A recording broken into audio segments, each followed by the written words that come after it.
Hello, everyone. Welcome to Science on Tap Minocqua. Thank you for coming tonight. My name is Carol Warden. I work at UW Trout Lake Station. How's everybody doing? We're going to get this show started. Science on Tap is an example of the Wisconsin idea, an idea conceived in 1905 that the boundaries of the university are the boundaries of the state. Our partners in Science on Tap include Minocqua Public Library, the Lakeland chapter of the Wisconsin Alumni Association, UW-Kemp Natural Resources Station, UW Trout Lake Station, Oak Fire Pizza, and WXPR Radio. Science on Tap is supported through a grant from the Brittingham Fund to the University of Wisconsin-Madison. There are 3 ways to watch. Of course, you can be here with us live in the audience. You can watch via YouTube live, and when you watch on YouTube, you can ask questions in the comments box. And there's also a link on our website, scienceontapminocqua.org, that will take you to that YouTube page. Or you can watch an event later. You can go to our website and click on archived videos and watch from there. Our next event is in October. So this is our last event of this season. Then we take summer off so we can concentrate on our field work. And we'll be back here in October, so tune in then. Same bat time, same bat channel. Tonight we have Dr. Bernadette Gillick. Dr. Gillick, yeah! I like it. Dr. Gillick is a neuroscientist and pediatric physical therapist, associate professor at the University of Wisconsin-Madison within the School of Medicine and Public Health, wherein she also serves as director of research for the Institute of Clinical and Translational Research and the director of the Weissman Center Pediatric Neuromodulation Laboratory, overseeing neuromodulation and neuroimaging research across the lifespan from infancy to adulthood. The goal of her research is to understand and improve outcomes in recovery and development after early brain injury, such as stroke during infancy with resultant cerebral palsy. Dr. Gillick has committed her career to improve access to rehabilitation and lifelong outcomes for kids who are born with disabilities, and has worked with thousands of families and children with promising outcomes. Additionally, she teaches continuing medical education courses in neuroscience and anatomy to advance clinical and public awareness on how the brain changes throughout life and responds to injury. She grew up in Wisconsin, and her family has been either vacationing or living in Minocqua and Lac du Flambeau area for over 80 years. Although she's lived in Boston, Chicago, Anchorage, and Seattle, the Northwoods of Wisconsin is where she feels most at home, enjoying nature and activities with her family's friends and her Bernese mountain dogs, Gracie and Buck. Per tradition, here's your trivia story with Dr. Gillick. During Dr. Gillick's PhD studies, she did a study comparing the function of the brain in 2 adult brothers, one who was blind and the other had typical vision. The study involved taking pictures of their brains using MRI, and in order to be certain that there was no vision allowed during the MRI, the ethics board made both of the 2 brothers put on blindfolds during the MRI scanning procedure, even though the one brother was blind. The jovial and accommodating brothers thought this was hilarious, and being good sports went along with it. When the MRI scanning started with the brother who was blind, yet now additionally blindfolded, he pushed the call bell at the beginning of the scan. When Dr. Gillick stopped the scan to find out what was happening with the blindfolded brother who was blind, asked to stop what he needed, which of the following did he say during his help call? A, "What's up, doc?" B, "It's only blindness, don't be so serious." Or C, "Help, I can't see." Can't fool this audience. C. Dr. Bernadette. Thank you. Thank you very much. Thank you for being here. That story is hilarious, and it's very true. And there I was trying to hold my own and get a PhD, and there were like 17 international researchers around. And they looked at me like, you lied, he's not blind. And I was like, no, he's really blind. I've been swearing. So anyway, that's how that goes in research. So thank you very kindly for that nice introduction, Carol, and for everybody for inviting me here. This is such a pleasure to be home and to be actually able to be with all of you tonight and bring what we do. So I come from the University of Wisconsin-Madison. I actually travel throughout the state and work with maternal and infant health, and just like it was said. And so as I was directed at Madison, which means a lot to me, is I am funded by you. I am funded by taxpayer dollars and tuition, and so I'm a state employee. So I appreciate everything you do in supporting us and doing research and trying to advance outcomes. So everything you do supports what we do too. So I want to talk a little bit, just to start out, about what Carol was talking about that I do, and it'll really filter into this talk about neuroplasticity. So I do work with infants right now who have had a stroke, and the stroke actually occurs in the 3rd trimester, around then in utero. So it's a very, very early stroke. It's a stroke in a fetus, and the fetus is born, and then we're trying to determine what are the markers, the biomarkers, of why that infant would potentially go on to develop cerebral palsy. And cerebral palsy is a secondary diagnosis. You may know someone, you may have cerebral palsy. And so it's a secondary diagnosis. So that's kind of the crux of our research. There are 1 million children in the United States who live with cerebral palsy. There's 17 million worldwide. And so it really is something that has high prevalence, and we can really continue to look at outcomes and help these kids. So that's what we do in Madison. So I use stroke as a model to understand brain development, and I work in human modeling. So I work with humans, and I base a lot of what we do off of our work with animals and in the bench, so in petri dishes, for example. So I am what's called a human behavioral trialist, and so I work in that space of working with the vulnerability of an infant and working also with the vulnerability of the family who's trying to support that infant, of course, including the parents. Okay, so that's kind of the background of it, and you'll understand why I'm talking more about that as I go. So when I give talks like this, first of all, I feel like I'm about to do a stand-up comedy, and I'm not funny, so I'm going to lose on this. This is really very interesting, like looking down here. But so here we are in this amazing space. It looks beautiful here at Oak Fire, so thank you again for inviting me here.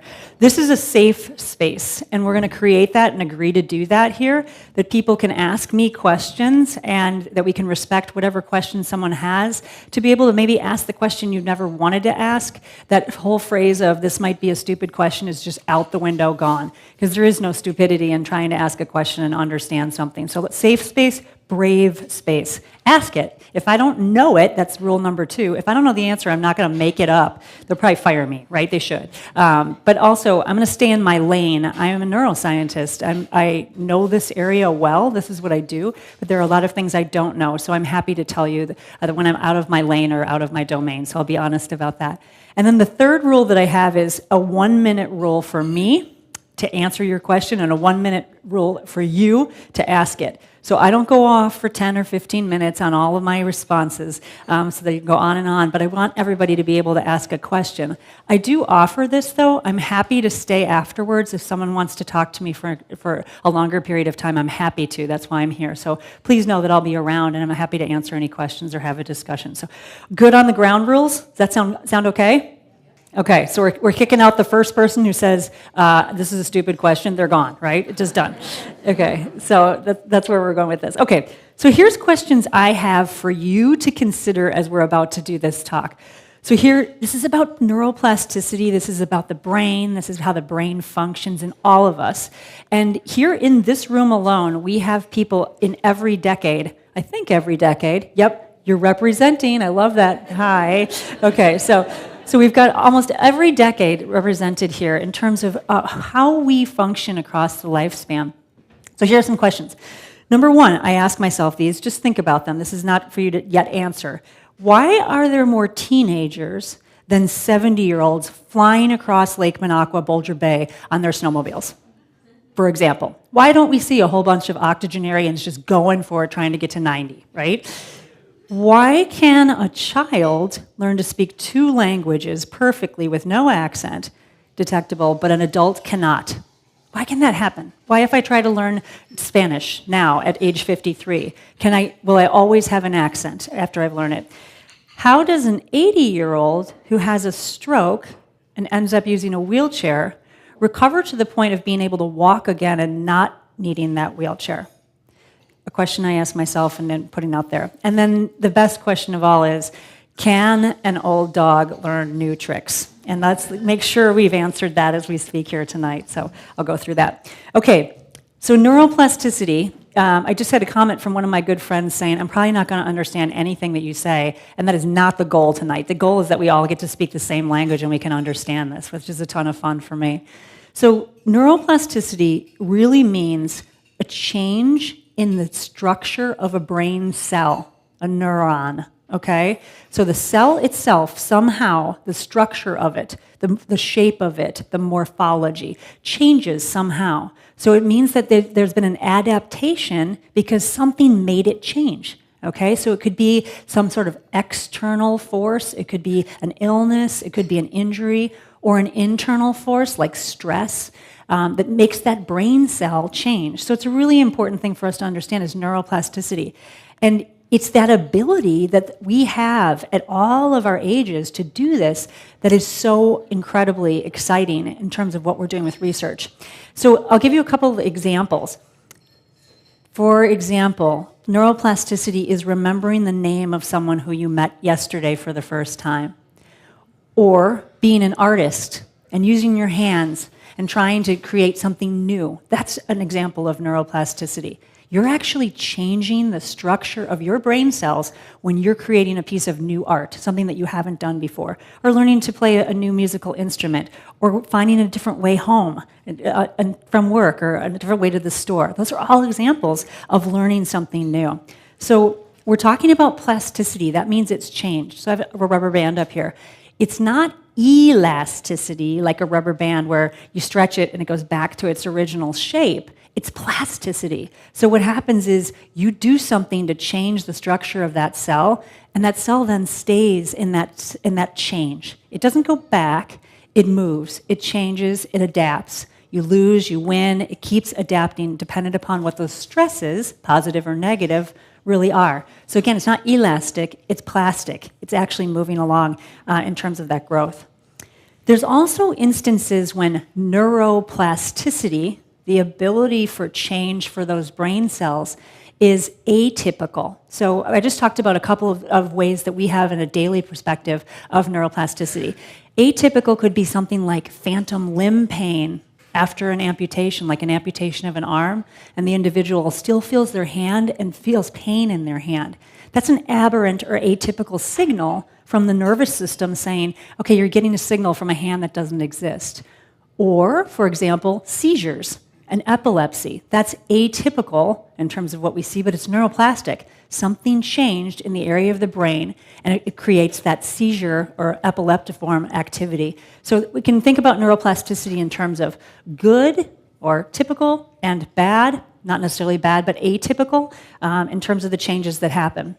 So this is why, for example, a child raised in an environment where French is the dominant language, they learn the neural circuits to be able to do the syntax and the sounds of French. And a child who learned English goes to France and tries to learn from that child, there's going to be a larger learning curve because they didn't have that same syntax and structure to how they were learning that. Okay, so now we're going to go into that cell thing I was talking about. So the body is made up of cells. That's all. I'm just a bunch of carbons standing in front of you, and I just have a whole bunch of cells, just like you, and we're organized in different ways. So I've got all types of cells. I've got skin cells, and I've got kidney cells, and I've got gut cells. Even if you can do this in your head, one little sperm is its own cell, okay? So we've got cells of all different types throughout our body. What I'm going to focus on right here is a brain cell. Like I said, brain cell is called a neuron. So I'm going to flip that language now. I'm going to stop saying brain cell and I'm going to keep saying neuron. Same thing, brain cell and neuron. And if I put a neuron here in front of us, okay, just sit a neuron there, and it's not connected to anything, it's just like any other cell. But if I take that brain cell, that neuron, and I create certain structures around it, put different parts on it that make it actually communicative, allow it to actually discuss with other neurons, then I've made it a very specific type of neuron, that brain cell. So it's really fascinating when you add those specific parts of the neuron because that's the neuroplasticity. If you can change what's going on with those cells, you can change that. So the brain develops, at weeks 6 to 24 post-conception, really early in the game. And a lot of discussion about, do people even know that they're pregnant at that time, right? That's the biggest time for brain development. And the rate of development of neurons in that juncture is 4,000 neurons every second for that baby. So it's an amazingly neurodevelopmental time, different than neuroplastic. You're developing those neurons to actually be able to function the way you want to. And at birth, there's about 100 billion neurons that we have in our body. So we have a tremendous number of neurons in our body at birth, and we find out the ways to use them. I'll talk about that. Okay, string exercise. Here's the audience participation. Okay, all right, so everybody's got a string. I hope you have a string. Okay, and it's yours to keep. Okay, so that's exciting. And so what I want you to do is I want you to tie a knot in the center of your string. So wherever you get to center, just tie a knot. Did I give you a string? You're okay. Okay, so we tied a knot in the center of the string.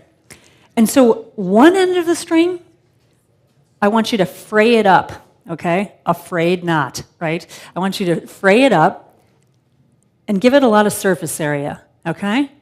So make it really frayed up.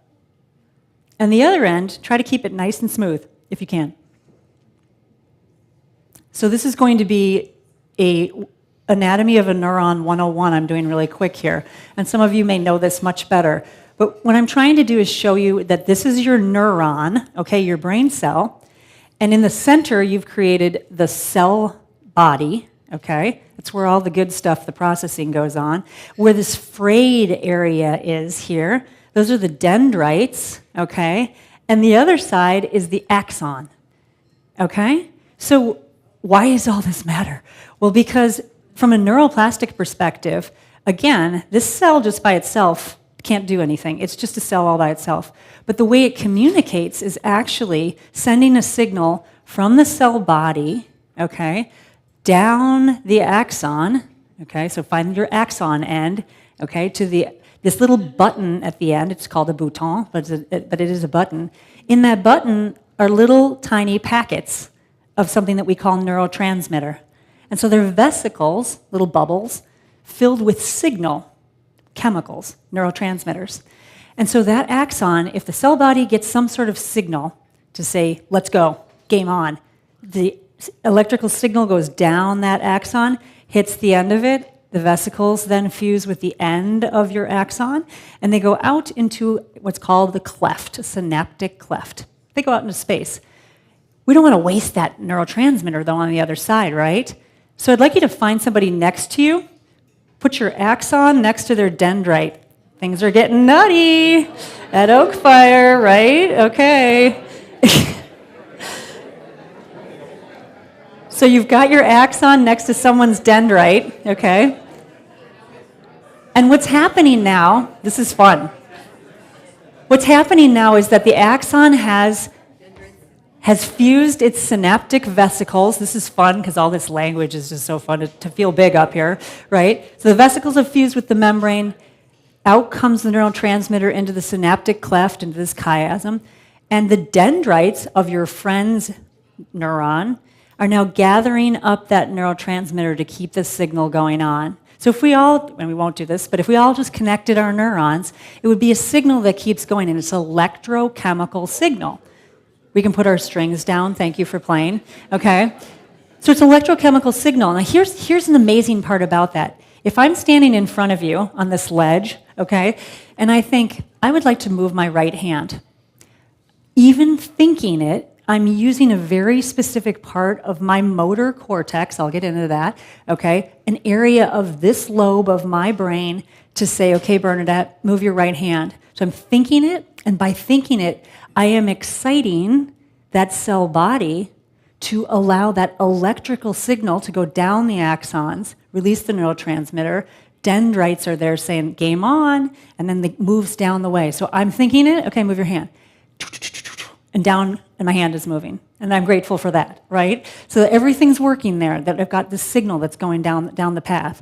So when we are actually moving around through our days, we're doing two things with our neurons. We're using electricity, our own electricity, and we're using our own chemicals, those neurotransmitters, to use an electrochemical way of communication. And I'm not plugged in to anything, and you're not plugged into anything, but we are walking electrochemical beings, and we fuel off of our food to do this. And this is how neurons then survive, and this is how they become plastic. At the end of your dendrites are little tiny spines. You can't see them on your strings. I implanted them in all of your strings. I didn't, okay? But at the end of your dendrites are tiny little spines. Proteins build those, okay? And those little tiny spines grow in number and in size every time we put neurotransmitter near them. So the spines grow because they say there's more neurotransmitter. I can do more with the signal. I can move faster. I can do better. I can be stronger. So the spines will develop when we do things like, say, what was that guy's name yesterday? I think it was Joe. It was Joe, okay? Honestly, in the time that you do that, you just built a spine, a dendritic spine. It happens minute to minute, and it happens all the time. So when you say to yourself something like, okay, good for me, I remembered that guy's name, that was a good thing, you actually did something to change the structure of that neuron. Isn't that amazing to think that? Like you really changed something in your own brain by doing that. And I know that all of you, when we're talking about working with each other as adults or children, you can see it in all the ways we do. It doesn't mean that we have to be age 5 to learn new things. We can do it all throughout our lifespan. It just happens in different ways as we continue to age. Okay, I'm going to do one more anatomy lesson here. So we've got nerves. We've got this nerve cell. And if I bundle them together, if I said, no, you know what, forget it, I want all my strings back, and I bundle them all together, all those bundled up neurons together are a nerve. So a nerve is a collection of all these different cells, okay? And one of them is like your ulnar nerve, good old funny bone, bam, right? You can feel that ulnar nerve right there in your elbow. That's a collection of nerve cells, neurons. In your brain, a bundle of neurons is actually called a tract. So it's a circuit or a tract. So you've got this connection between your brain and the rest of your body. We just use different terms if it's outside of your brain and spinal cord or if it's inside. Okay, so I'm going to move forward here with what we're talking about with neuroplasticity. So you put all these nerves together, you've got a brain. And without going too far into it, I brought one of my brains from my laboratory, okay? So this is not a real brain, this is plastic, but you can come see it. So this is how it would sit in my skull, how it does sit in my skull. And there are different areas of this brain. It's like understanding what arborvitae, woodruff, minocqua, lactoflambeau is, okay? Here's lobes, so frontal lobe, personality, movement. Parietal lobes are on the side, sensation, feeling, vibration. Temporal lobes on the other side, memory, auditory processing. And in the back, the occipital lobe, which helps you to see and process what you see. So all those different areas, different lobes have different functions. And it's like a map. It's topographic map. It's actually laid out that way. But that's also important on how we measure neuroplasticity. So Carol was so kind in her introduction of what I do. I take pictures of babies' brains, okay? I put them in the MRI. They're naturally sleeping. I don't sedate them. They're naturally sleeping. And I take a picture of their brain and try to figure out where they are processing information. It's similar to what I was trying to do with the individuals who are blind and sighted, and looking at where are they processing information. What areas of the brain light up? By lighting up, what I mean is where is that brain using oxygen? Those neurons are consuming oxygen, and then I can say, okay, so that's where they're doing it. That's where this individual is actually moving their hand from or where they're hearing from, things like that. At the University of Wisconsin-Madison, we have an incredibly strong series of MRIs. We've got a lot of different MRIs for clinical use and for research use. The one that I use is where I'm at the director of our laboratory within Wiseman. We have a research-dedicated MRI all research. And as I'm speaking to you right now, there is a 4-month-old baby in the scanner down in Madison getting their brain scanned with my team. So we're looking at what's happening with those brains and where are they moving. There are all different ways to do that, including EMG, so electromyography, EEG, and we use all those different techniques. And we're funded by various mechanisms to be able to understand how brains function. Okay, so now the question comes back, young versus old. When we talk about, is there a difference between the young and the old in terms of neuroplastic potential and our ability, we really have to figure out what is it in front of us that we're talking about. So it's not as though when we age, we lose the neuroplastic potential. That's not true. It's actually just in different ways. So really important for us to understand is that adults rarely have new generation of neurons or axons or dendrites. So we kind of get what we get. Remember what I said about 6 to 24 months in gestation is when when we're actually developing those types of structures. In adulthood, we're actually doing things like developing the spines on the dendrites, developing more vesicles, those bubbles, with our chemical, the neurotransmitter, to actually be able to do things differently. So we do these refined things that help us to actually adapt to what we're doing. And as I spoke about, those dendritic spines, for example, can change minute to minute. It increases the efficiency of what we do. So after birth, with all those 100 billion neurons, we prune and refine, and we actually kill off some of those neurons as well. We don't need them. So we actually do things like try to create those tracks and that circuit or these nerves to be very specific about what we do as humans. And I'm now going to go to some of my heroes in my life in terms of past scientists who taught me about neuroplasticity and upon whose shoulders I stand. One of them is Dr. Donald Hebb. He was in the 1940s. He is a neuroscientist, and he defined this activity of one neuron speaking to another and strengthening that connection as cells that fire together, wire together. Cells that fire together, wire together. And it seems like, well, that makes a lot of sense. You keep getting that signal, they actually are continuing to become stronger. But he was one of the first to actually show it, that there are increased in terms of the connections, and the neurons in the area of that weren't involved in that actually fall off and die. So there is the use it or lose it type of concept in terms of cells that wire together, fire together. One of my biggest heroes is a woman whose name is Margaret Kennard, and she was a neuroscientist at Yale in the 1940s. Her lab was actually in the basement, while his was up on the 4th floor, okay? We're not in the basement anymore, right? That's an understatement. So she actually worked and specified working with an animal model, non-human primate, a monkey, and looked at young monkeys and adult monkeys and how their brains differed in terms of what happened if they had an injury, like a stroke. And so what she found is that younger monkeys, after a stroke, recover to a greater extent than older monkeys after the same stroke. So the younger the organism, the better the outcome. However, she also found that if there were small strokes repeatedly over time, so repeated injury, the organism, the monkey who was older, did better than the younger one. So the resiliency of the system actually allowed the older organism to be able to be functional sooner and to a greater extent. Really fascinating work that she found. So again, Margaret Kennard in terms of working with non-human primates. So I'm going to kind of narrow it down now and then open it up for questions, but I'm going to talk about a couple more things. The way that we learn about the function of the brain, and specifically how we used to learn about the function of the brain, is when something went wrong.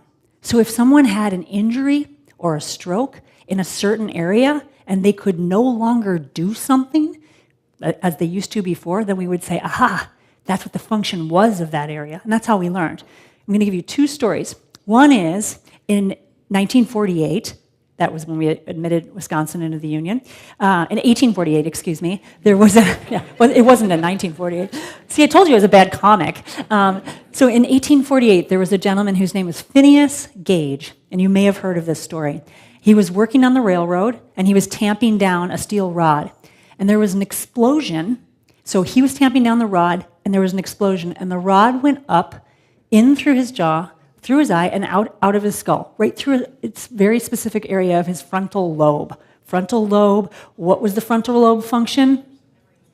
Personality, movement, exactly, personality, movement. So it went through an area of his frontal lobe. They put him in a cart. They took him 2 kilometers to the doctor. The doctor got the rod out, and he survived. So Phineas, who was known as a kind, gentle, caring person, changed, however, in terms of his personality. He lost the function of one of his eyes. He could still walk, he could still talk, but he became very angry, very aggravated. He lost his job. He became very socially isolated. And it gave them the understanding of what that area of the cortex, prefrontal cortex, what that area of the cortex actually did. Another patient, whose name was HM, so he was known as HM, and you might have heard this story too, he got hit by a bicycle when he was 7 years old, knocked over, and after that accident developed seizures. And seizures that became intractable, meaning that they were actually life-threatening. He was constantly seizing, couldn't eat, couldn't sleep, couldn't function, couldn't work. So he went in and had a surgery where they removed bilaterally his temporal lobe. So on either side, right and left, his temporal lobes, where my pinkies are pointing. And they did that to try to decrease the seizure activity, as they thought that's where the origin of the seizure activity was. And what happened was the seizures reduced, so they were no longer intractable. He could actually still live. But what happened is that he lost all of his short-term memory. So I don't know if you've ever saw Drew Barrymore, 50 First Dates, that movie. That's what his life was like. He would meet someone and say, "Oh, it's really nice to meet you, Mike." And an hour later, he'd say, "Now, what was your name? Hi, nice to meet you." Kept all day long with a loss of memory. That's not great for HM. It's great for science that we now know that maybe that area, the temporal lobe, is involved in memory and recollection. So we learn that way. The other thing I wanted to make mention of is animal studies.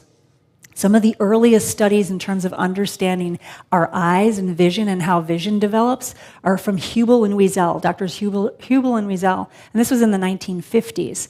What they did is they patched the eye or closed the eye of kittens to try to see, am I actually interacting with a very critical period where the kitten is developing vision, okay? And so for the kittens that actually had a patched eye during a very specific time, a critical period, sensitive period, if when they took the patch off, the kitten never recovered the ability to see out of that eye.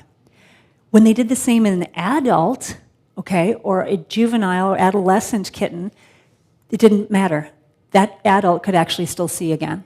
So we found neuroplastically that there is a very heightened period for neuroplastic potential called the sensitive period or critical period. I have a colleague in the University of Wisconsin-Madison. Her name is Farah Madison, which is very fun, and she is a biologist. She's studying neuroplasticity in songbirds. And she has some amazing research. You should look her up if you haven't seen her. But she looks at the way that songbirds work to track their brain, so they actually have these signals. The changes in the sound that a songbird makes is plastic. It's plastic. Their brains are changing to create differences in sound. It's kind of like my friends, the Cardinals, who are waking me up every morning now with this unbelievable booming sound. They've been with me all winter, and now we're going to sing that loud, right? Well, of course, we all know why they're singing that loud, right? They're excited, and their testosterone levels are going way up. That's hormonal plasticity. And those testosterone levels will allow them to mate and also to defend their territory. So neuroplastically, the brain, the shape of the bird's brain and their neurons actually changes, just as we were talking about. Same with us. Okay, so last two, human studies. I just wanted to make mention of these amazing. Doctors Johnson and Newport did a study in 1989, and they looked at the syntax, like I talked about, how words and phrases create sentences in a language, and they showed that adults who had learned a second language before the age of 7 were as proficient as native speakers, okay? Under the age of 7, regardless of when in those years they learned it. For the languages that are learned after 7, that synaptic proficiency actually dropped until puberty when it stabilized. So again, it kind of gets us an understanding of this critical period, neuroplastic period. Now, from my own laboratory, and why I'm actually at the University of Wisconsin-Madison, they hired me to continue to do the neuroplastic work I do in children that informs what we also do in adults. And one of our studies was funded by a $1 million Obama stimulus package grant. And what we did is we worked with children ages 8 to 16 who had had a stroke in utero. So they had the stroke for 8 to 16 years. So it really was a chronic stroke. And we brought them in, and we kept them with us for 3 weeks. They lived with their families in the dorms. And we did intensive rehabilitation. So they had a stroke on one side of their body, weak on the other side, opposite side, okay? And they had cerebral palsy. So they were paralyzed on their arm and their leg. So we brought them in and did intensive rehabilitation, so did training with them, and we also did non-invasive brain stimulation in the area of the stroke. We found out where the stroke was, we found out where the neurons were still alive around the stroke, and we tried to excite or change the excitability of those neurons in the brain. So for half of the kids, they got the brain stimulation, the other half got fake brain stimulation, and they all got the intensive rehabilitation, which makes it an ethical study. Everybody was getting treatment. What we found was fascinating. We found that the kids that got the brain stimulation did significantly better in terms of improving their hand function than the kids that did not get the brain stimulation. Although everybody improved, okay, those kids who actually were in the real brain stimulation group did significantly better. Significantly better 8 to 16 years after they had their stroke. So fascinating to think, okay, and some of these kids came in truly at 16 years old and said to me, so Dr. Gillick, I don't think there's a thing you can do. I've had this my whole life. A 16-year-old, right? Do you think there's anything that we can do? And I said, I don't know. That's why we're doing the study. So hang out with me and let's see. Amazing to think that. So really interesting. Okay, so back to the story about the brothers, and we'll close it out here. The brothers, the MRI, the blindness, and the blindfold, okay? Those brothers are my family. That is my dad, and that is my uncle. And my uncle and my dad were sitting playing on their porch when my dad was 6 and my uncle was 8. And the neighborhood bully came over, and he pushed my uncle off of the porch, and my uncle landed on the cement and had a very slow bleed in an area of his brain that controls vision in both of his eyes. So over the course of the next year, he lost his vision. So he was sighted for 8 years and now has lived his life without vision and is proficient at reading Braille. So interesting for me to try to work with the two of them, and why I chose them is because I wanted to do an activity in the MRI where they were both sensing something with their fingers and see if I could see what area of the brain does my dad use and what area of the brain does my uncle use. So I created these little cards with nonsensical Braille dots, and I embossed negatively numbers, like a 1 or a 2 or a 3, so that they could both, closing their eyes, hence the blindfold, closing their eyes, they could feel for that and call it out and say, I think this is a 2, I think this is a 3. And I compared in the MRI where they were oxygenating, whether they're using oxygen to keep their neuronal activity going, and is it the same between my uncle and my father. First of all, I made it a competition because these guys love competition. They still do. It's amazing. They're 80s, okay? And so I wanted to see also if they both used the same area of their brain to compete in this task. And they were all in. Like, what did he get? What did he get? I'm going back in there. So we scanned them one at a time, brought them out, and sure enough, for the competition piece, they were both using an area of their brain that has to do with competition and aggressiveness. I did point that out to them, okay? For the sensation component, my father used the parietal lobes, which we were talking about, sensory parietal lobes, but my uncle used his occipital cortex. So the area of the brain that typically controls vision, he now has converted neuroplastically to interpret sensation through his fingers. Fascinating to be able to see that, and fascinating to be able to do that. So, in summary, old dogs can learn new tricks just as new dogs can learn old tricks. So we just do it differently, and by using potentially different neuroplastic mechanisms. So use it or lose it, we proceed with the knowledge that our neurons have the capacity to age gracefully.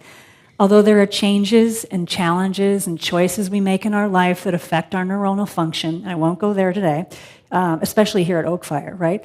But the brain is an amazing organ that has always the capacity for change. So here's my last pitch. If one wants to teach new tricks, one can do so most easily with young dogs. Yes, period at the end of that sentence. But an old dog can learn new tricks when there's a reason that means something to that old dog. This is proven, okay? And they attend to it. So if it means something, it has salience, and they can attend to it, you can do the dendritic spine dance, right? You can do the neuroplasticity. So if you want only a temporary trick, that can be induced quickly in all of us. We can all figure out a quick fix. Really, if you want it to stay, it has to be induced gradually for more lasting, deeper neuroplastic change. And that's something I use as a physical therapist and also as a neuroscientist when I'm working with these kids and when I'm working with adults as well. So I am grateful for this opportunity to be in this amazing space with your incredible neuroplastic brains.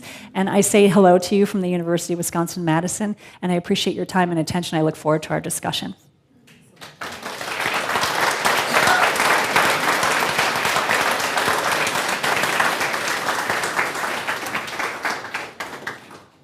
Amber will be coming around with the microphone, and just a reminder to have that microphone up to your mouth so the online audience can hear you. So please just speak with the microphone and not without it.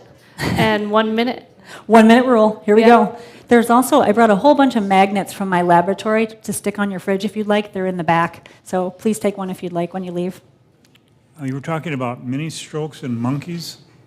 How do you determine a mini stroke, or is it a natural occurrence, or were they induced? So great question. So the question was, how do you determine mini strokes? How does that happen? And how do you actually make that measurable? And how do you be able to do that? Or is it induced? So I do not do animal studies that is induced in terms of what they do. So they actually create a lesion in these animals and be able to measure exactly where it is and how large the lesion is, and then be able to monitor what's happening thereafter. Interesting question. But yeah, you want to make it as measurable as possible if that is the type of study that an animal scientist does.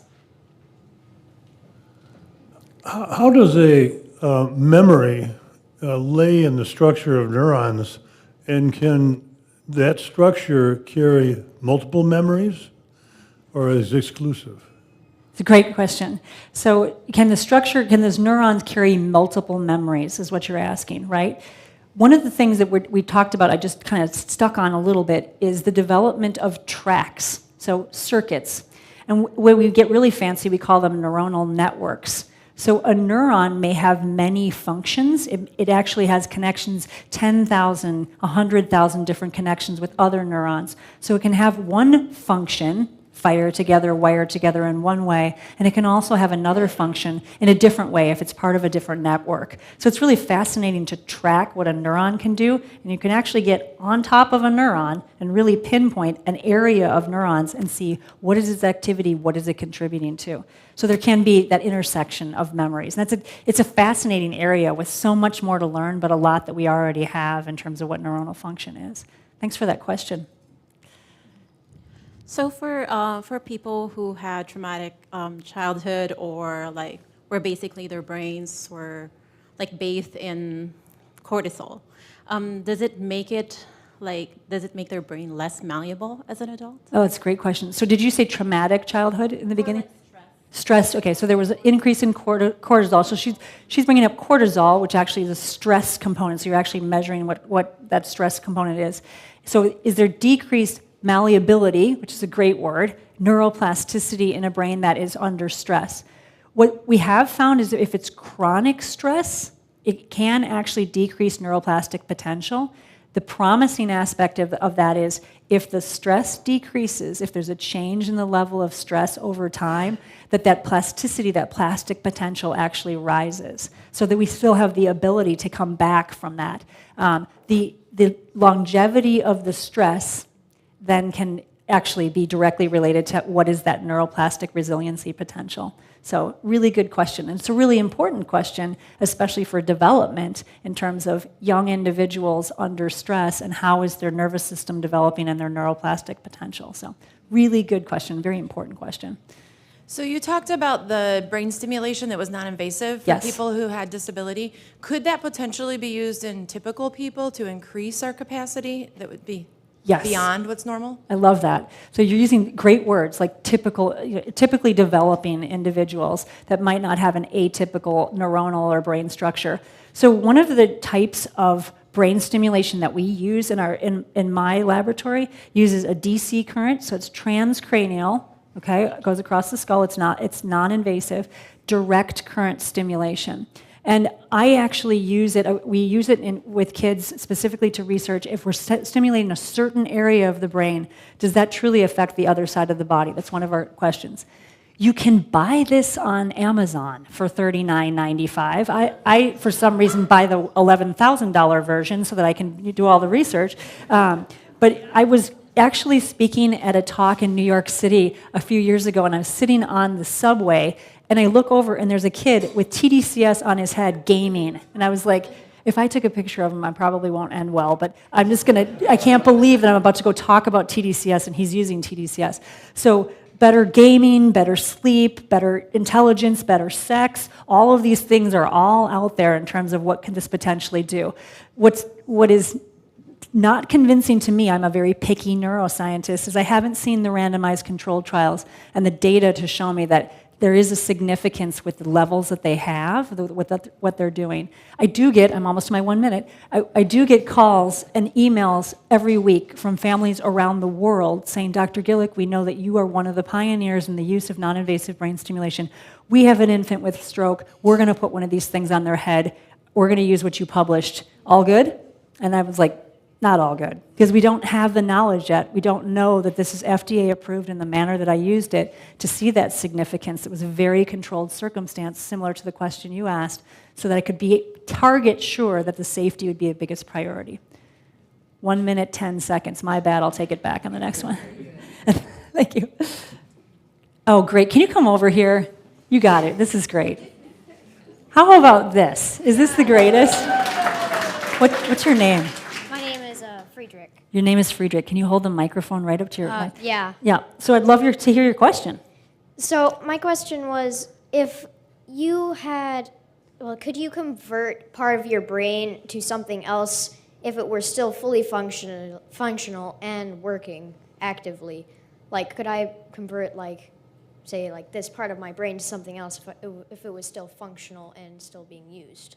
Very interesting. Does everybody understand what he's asking? So if there's nothing that's perturbing the system, there's nothing everything else is going normally, right? Typically. Everything is going normal. Okay. So there are some studies on if you, let's say, for example, you took over a new sport, Friedrich, that you were like, I'm going to learn this, and I'm going to do it every day. I'm going to do it in the best way I possibly can. There are studies that show that the real estate, meaning that space that you actually use it typically, expands. So you can actually expand the area within certain lobes of your brain to be dedicated to that. So it does happen. It does happen. And let's say you said, you know what, Mom and Dad, I don't want to do that sport anymore. I'm actually off of that. It can actually contract. So that real estate, that area of the brain changes in terms of what you're doing too. I love that question. So we actually are able to use different areas of our brain to be able to do different things at different times. Interesting. Thank you. Thank you. I appreciate it. Way to go, Friedrich. Any other questions? You have a question down here too? You're next. Yep. There's one person up here, and then I'm gonna come straight for you. Yeah. Hey, so is it possible to learn how to feel different emotions, in your amygdala and stuff? Is that neuroplastic in the same way that the rest of your brain is? Yes. You can learn how to feel different kinds of emotions? Yes, exactly. So what you're doing, now you're talking about emotions, which is a neural behavior, okay? So the areas that we use typically can exchange information. So let's say you start to incorporate other types of emotions, or you work on the level of emotion you have in one direction or the other, you're actually also neuroplastically changing the activity and the structure in those areas of the brain as well. Kind of on the heels of your question and Friedrich's question, I had a child who had a stroke working with me a couple years ago, and I was trying to evaluate where exactly in his frontal lobe he was using his brain to move his hand. And so I had all these wires all hooked up to him to be able to see, how are you moving your hand? And so I would do click, a little pulse, and his hand would move, and I'd move to another place, click, a little pulse, and his hand would kind of move. So we kind of were looking around, and he looked at me, he kind of smiled, and his dad's like, what's up? And he said, she's not in the right place. And I was like, oh boy. And both of my graduate students looked at me and were like, what was he talking about? I'm like, I don't know. So I said, okay, so I can't find it. And I'm looking. He's like, 'cause he said, that's not where I move my hand from. And I said, where do you move your hand from? And he said, right here. And I said, right there? Now that's temporal lobe, memories, auditory processing. And so I looked at his dad and I said, I'm going to try. And he said, do it. And so this kid, and I said to him, why do you know that? And he said, because when I think about moving, I think from that location. So he did one pulse, click, bam. And to this day, I wish I would have written that up and had him, and he's wonderful. He's now he's a mechanic, he lives by himself, he has a great apartment, he's just an amazing person. But his dad looked at me and said, excuse my language, what the hell just happened? And I said, I have no idea. That's why I'm in this field, I love it. So it kind of combines your two questions. Excuse my language, Friedrich, that was off color. Okay. Question here. Yes, Eli Lilly's coming out with a FDA-approved drug next month to fight dementia. How's that going to work? Okay. How's that going to work? You and I need to talk after this, for sure. But one of the things, you're talking about dementia, so you're talking about neurocognitive and actually language and motor function. And dementia is more of an umbrella term, specifically for what's happening with neurodegenerative, neurocognitive diseases and such. So how the premise of how it's going to work, though I know what you're asking as a general idea, is either to slow down the degeneration, which could be genetic, could be environmental, so slow down the degeneration, or slow down the plaques, like in Alzheimer's, that are forming, and tangles, tau, that are actually forming, so slow down the process that's causing the degeneration. So that's the fundamental aspect of it, but trying to slow it down. I don't know specifically of the drug, I haven't looked at that, but I know that it's not building anything up, it's trying to slow down what the processes are in general. Does that answer your question? Thank you, that's a good question. It's an important question. Please. Do we have a microphone? We have one back here. Thank you. Hi. Oh, we'll go to after you, we'll go to the theory. Merle, you're first, and then I'll go to the theory. I'm first? Yes. Oh, okay. I'm thinking about meditation and the impact over time of meditation on the brain. Could you speak to that a little bit? Yes, I can, and I think that's fascinating. I know in meditation and also in yoga and the integration of yoga within certain time frames, that they have looked at brain changes, neuronal changes, and structural changes. And it's the same rules apply, that actually you do have growth of dendritic spines, release of neurotransmitter, amount of neurotransmitter, increased channels on the receiving dendrites. So all of those things in terms of, very similar to your question too, is you're actually working to, and your question in terms of cortisol, you're actually working to change the state of the neuronal networks and then build actively, productively, different neuronal networks that could be more functional. Being in a state of stress, being in a state of stress or high cortisol really does change neuronal network structure. And it can really, it's almost like a scar. If you have a wound and you have a scar, the tissues are not functioning as they would typically. And so you're actually bringing the state of the system back to try to create more typical neuronal networks, if that makes sense. You had a theory, I think. No, right? I was asking if you have a theory. Oh, okay. I was like, this is good. What, because I do. Yeah, this is great. What causes déjà vu? Oh, this is good. This is a good question. I don't know the answer to that, although I have asked this question before, I've talked with a couple of my neurologist colleagues, and one of the other things, when we were talking about deja vu and what is that, are you actually in a reverberating system, in a limbic system is what the limbic system, or a reverberating neuronal network, we were talking about how the brain will expose itself, and sometimes we consider that like an error. A deja vu is an error. Why do I think I was here before, next to Carol, and we were all doing this, right? But it's also the brain exposing itself in a different way. For example, some of us, when we fall asleep, have you ever had this happen to you where you're falling asleep and all of a sudden your whole body jerks just before you go to sleep? You're actually changing between the types of neurotransmitters and the systems that take over in that process. You're going from a very inhibited system to a system that's then going into a different type of excitation and then going into sleep and all the different levels of sleep. So the brain is exposing itself, and that's as far as I've been able to get with what deja vu necessarily is, but it's exposing itself in terms of what are some of the processes potentially that it does and it goes through, and that may be one of them, but I don't know much more than that. It's a great question, though, and it's fascinating, isn't it? Deja vu, so yeah, thank you for that. I have a question here from one of our online viewers. How did you stimulate the brains of the 8 to 16-year-olds? Is that approach being used to aid recovery? Okay, so we have a website that's actually on those magnets in the back, so please feel free. You can see we have videos and all of that. But we use something called a transcranial magnetic stimulator. So we have a 1 Tesla coil, copper coil, encased within this plastic casing. And it delivers a pulse of plug it into the wall, very specific outlet, plug it into the wall, electromagnetic energy that is not painful because of the magnet. So I can place it on their scalp and actually stimulate a pulse in a certain area of the brain that moves a hand, for example, which is right about there, okay? And there's that territory of the brain that moves the hand. So click, I do a pulse, I see if their hand actually responds if I'm over the correct spot.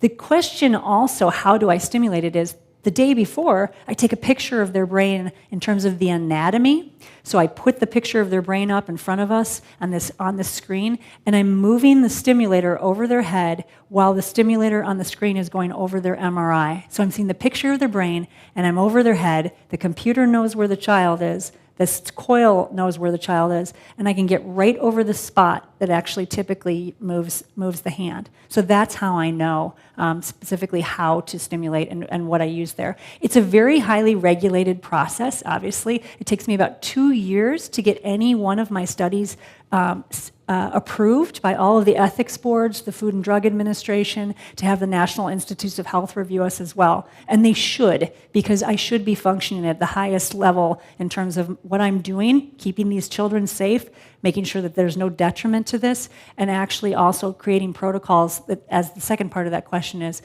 creating protocols that are safe to assess that. Is it being used clinically? Yes. It is now. When I started 20 years ago, it wasn't. It is being clinically used for children and adults who have depression. So it's the same type of thing. We're talking about emotions and talking about different types of diagnoses. So we're using non-invasive brain stimulation clinically to treat depression, to actually excite certain areas of the brain and see if we can monitor or change brain function to be more functional. There's a question over here, but there's another one right there. Yes, please. Hold that thought over here.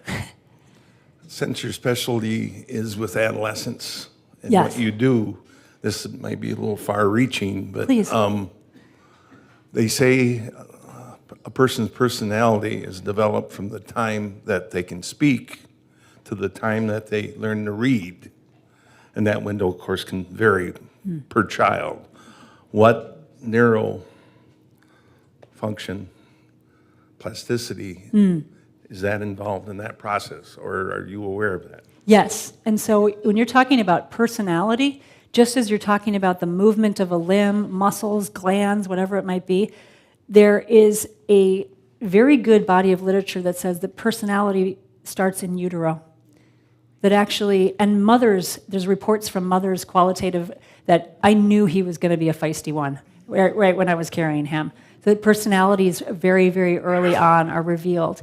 And there, if you think about the structure, you think about the neuronal structure, it makes a lot of sense that those, just as our bodies, the morphology, the genes that actually say this is how tall she's going to be, this is her eye color, those type of things, the same thing in terms of personality. It's the part of what we are, and it defines us. Yeah. So very, very good question. How does one best maintain neuroplasticity and brain health through the years? Yeah. I'm afraid I of knew your someone answer was going to ask that. I because was I may not almost be out the doing any door. of it. I'm so like I'm minutes from being done. I was like, they're not going to ask me that question. No. So without going into a litany of all of the different ways, we can pick on each component of how do we take care of ourselves in general. Merle was asking about meditation and other ways to do it in terms of working with where you are emotionally and things like that. There's so many different components to this, so many domains, and there are different ways to actually address neuroplasticity, but the health of your neurons, one of it is, like I said, I'm not plugged into the wall, I'm not fueled by anything except what I put in my mouth. And so really what you put in your mouth and everything else you do is actually going to be the construct for what you are, what you eat. There's a lot of good brain healthy foods out there that really promote what's happening, not only with neuronal strength, but all the other components that support nerves. Like I didn't even talk about myelin, okay, or myelination, the covering around the axons.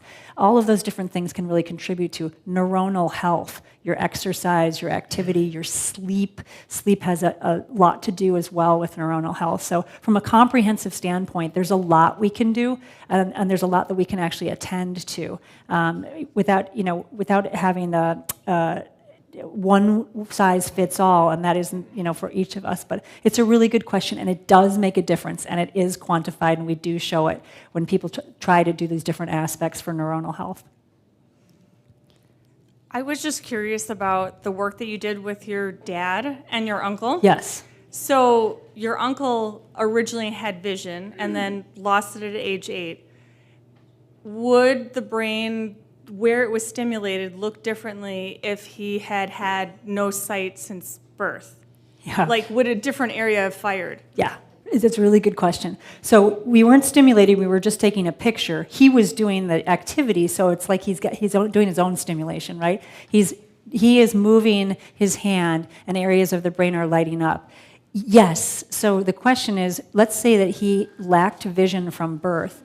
The potential for him to use auditory areas, like temporal areas, along with visual areas for sensation have been shown in individuals who have been blind from birth. So just like Friedrich's question, those brains actually do have that neuroplasticity to use other regions. They also use the regions of sensation for Braille reading. So it might be that that's expanded into other areas because they use so much of sensory is their sense of smell, hearing, touch instead of vision. So there's an expanded area, I keep saying real estate, but the area that's used for those different functions. It's a great question. We finally got to you. Thank you for your patience.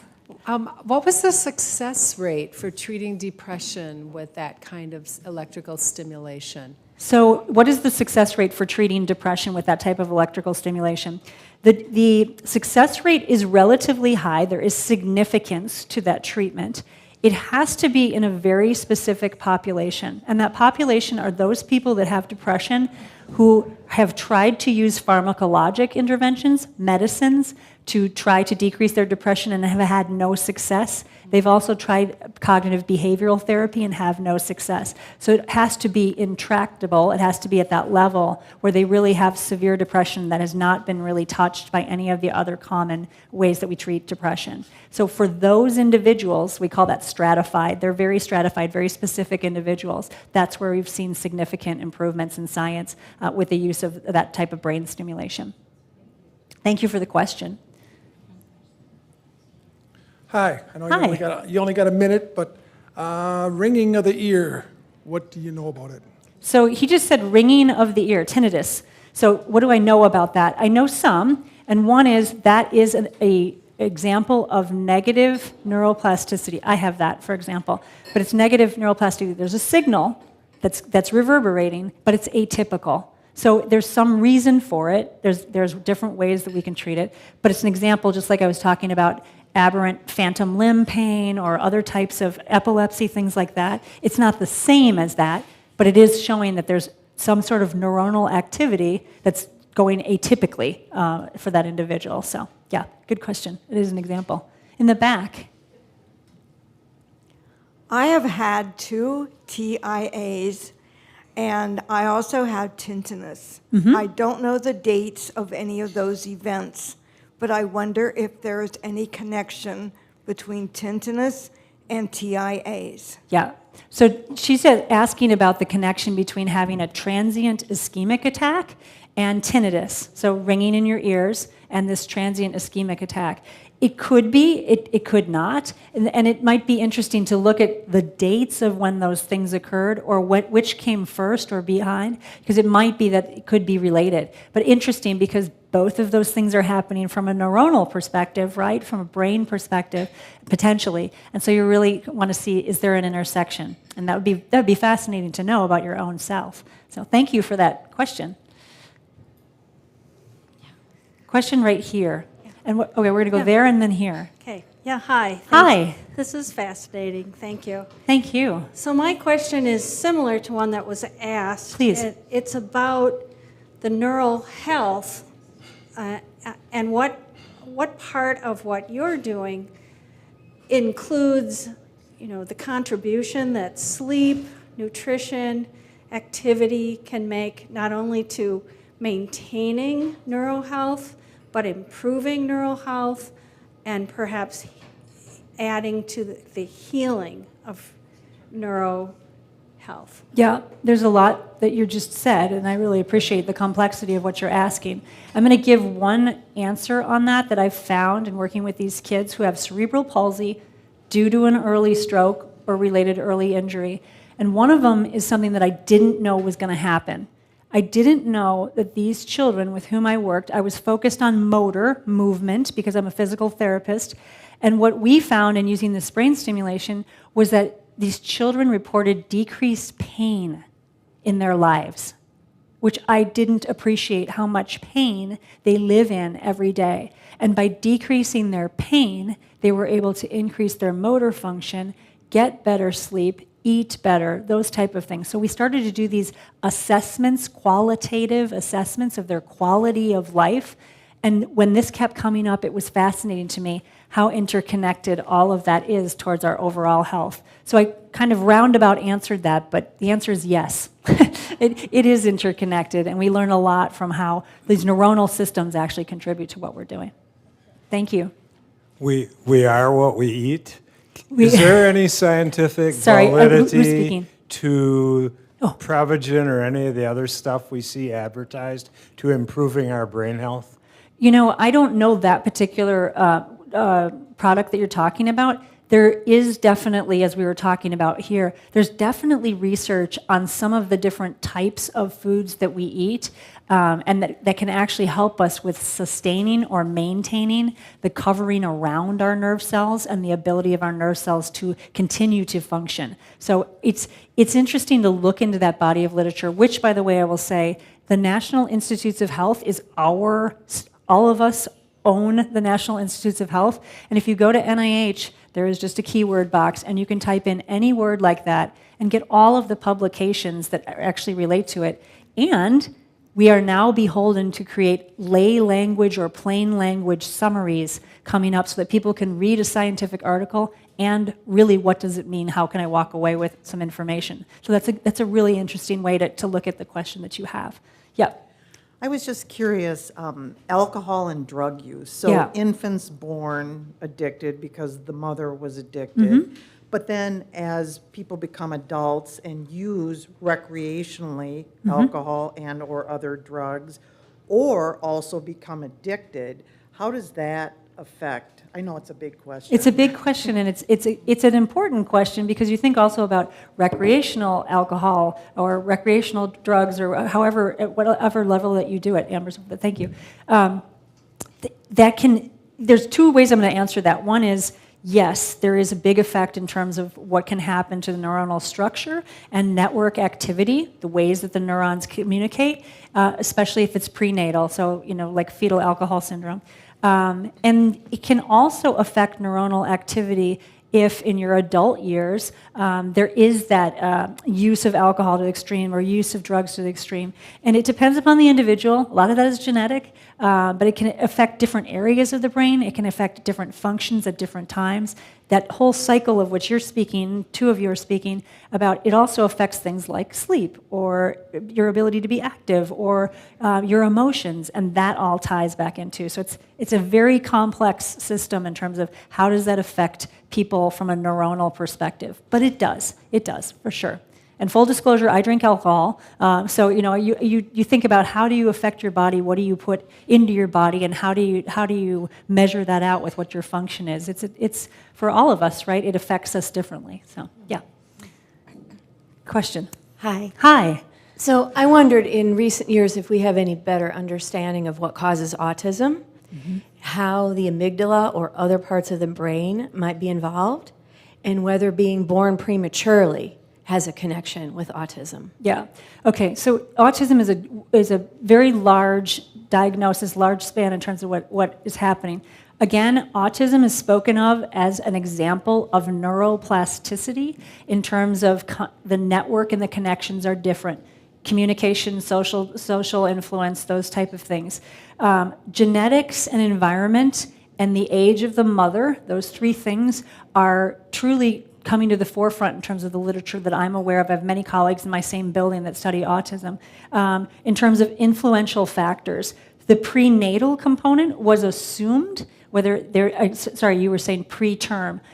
It was assumed that was directly related, although the jury's still out in terms of how preterm actually may affect or not affect individuals in terms of their diagnosis of autism. So lots of different factors with autism, but again, something that's thought of as a neuroplastic component, meaning an atypical neuroplastic component in terms of their presentation with that diagnosis.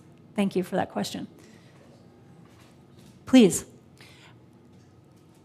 So following on that question, is there a way to explain how the extraordinary abilities of people who have been diagnosed with autism or other, neural? Yes. Yeah. So we could talk about individuals who have incredible cognitive capacity, incredible physical capacity for music at a very early age, for playing a instrument. So someone in here had mentioned the amygdala, for example. Those areas, when studied, those areas that would be typically lighting up with other areas, lighting up meaning that we would show that there was a use of oxygen, that the metabolism was high, which indicates that neurons are working.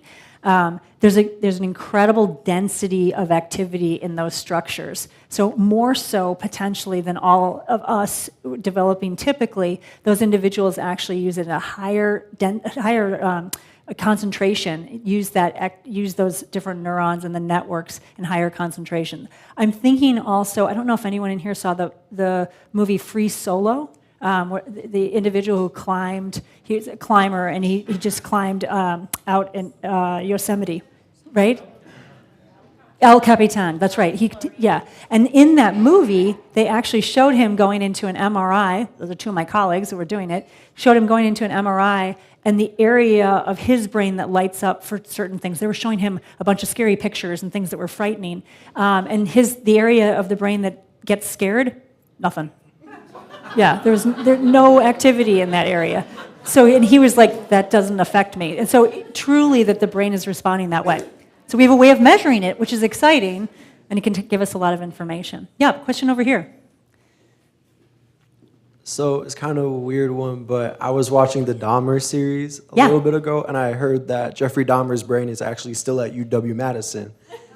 It is. And if so, have you seen it or learned anything about it that most of us wouldn't have? Wow. Woo, look at the time. I can't answer that. That's why I put those ground rules in there. You see how I do that? Like, it's out of my domain. I will say that fascinating brains fascinate me. And I really like to learn what's happening specifically. That is another example, of course, of atypical behavior, but also, I don't think I'm doing anything that I'm pushing disclosure here. Also, in terms of structure and function, there was neuroplastic change that was very unique in that particular brain. So really fascinating. I have not watched that series. I used to work very close to where that all happened, so I just can't go there. But doesn't mean that I'm not at the University of Wisconsin-Madison, where you talked about a brain potentially being, and I said nothing on camera. So yeah, okay. Anything else? Please. Our final question comes from an online viewer. What's the most interesting thing that you've learned about neuroplasticity and the brain? I think I have one that's really fascinating, is I had a 12-year-old come and see me with his parents from New York, and he had had a stroke before he was born. And the stroke was so severe that he was literally missing, like if this was his brain, he was missing this. So almost half of his brain. The structures below he had, but almost half of his brain. And his family wanted to learn more about what was going to happen to him in terms of adjusting to adulthood and things like that. So we scanned his brain and put him in the scanner and had him do various activities. And he was just such a nice person, and he really was interested in it as well. So I had him lie in the scanner, and like I'm talking about lighting up, areas lighting up, I had him move his right hand. He was actually trying to trace a squiggly line with his right hand on a screen and move his left hand. So I kept going right, left, and he got these signals, and then we analyzed where in his brain is he moving, where's the activity, where's it generated from? He had a very severely paralyzed left side, but he could still move it a bit. And what was fascinating about him was that with that side of his brain, he was actually moving both hands, right, Friedrich, we were talking about that, from one side of his brain. So he was generating movement. When he moved his right hand, that area of his brain lit up. When he moved his left hand, that area of the brain next to it also lit up. So his brain had actually changed plastically to be able to adapt to the fact that he lost half of it, which is that whole, the younger the organism, when he had a stroke, he was developing and recovering at the same time. Different than me, 53 years old, if I had a stroke right now, it would be impressed upon a mature nervous system. My nervous system is developed, so I wouldn't necessarily be able to do that, but he would. And why I'm kind of smiling in the back of all this is he hopped out of the MRI. He was very proud of himself. He did a great job. And he literally sat on my lap as I was looking at his brain, and he looked and he goes, whoa. And he looked at his brain. There's a brain, and there's just a big dark hole in his skull on the other side. And he goes, what do I do with that? And I was like, it's not what you do with that fascinates me. It's what you do with this. And so he was like, but I can move both of my hands. It's not as strong. It's not as functional. But I kayak. I use both my hands. I ride my bike. And I was like, well, that's the thing. Like your brain adapted. And he goes, well, when did that happen? And we're sitting there, question. I turn around, and his parents are just puddles, right? Just like, this is amazing to see this. So I think that was one of the moments in my career that I'll never forget, because we just sat there, a kid on my lap, 12 years old, he was not small, just pointing and looking at this MRI and talking about what's the potential for change. Neuroplasticity, an amazing thing. Thank you so much for this evening. I appreciate it all.